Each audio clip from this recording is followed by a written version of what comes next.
بسم اللہ الرحمن الرحیم۔ شروع اللہ کے نام سے جو بڑا مہربان اور نہایت رحم کرنے والا ہے۔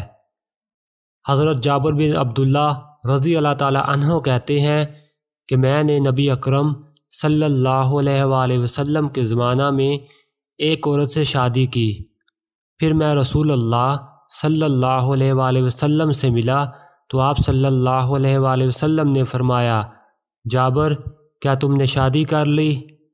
میں نے کہا جی ہاں۔ آپ صلی اللہ علیہ وآلہ وسلم نے پوچھا کنواری سے یا غیر کنواری سے؟ میں نے کہا غیر کنواری سے۔ آپ صلی اللہ علیہ وآلہ وسلم نے فرمایا، شادی کنواری سے کیوں نہیں کی کہ تم اس کے ساتھ کھیلتے کودتے؟ میں نے کہا میری کچھ بہنیں ہیں تو میں ڈرا کہ کہیں کنواری لڑکی آ کر ان میں اور مجھ میں دوری کا سبب نہ بن جائے۔ آپ صلی اللہ علیہ وآلہ وسلم نے فرمایا اگر ایسا ہے تو ٹھیک ہے۔ آپ سب دوستوں نے اس ویڈیو کو زیادہ سے زیادہ شیئر کرنا ہے۔ السلام علیکم ورحمۃ اللہ وبرکاتہ۔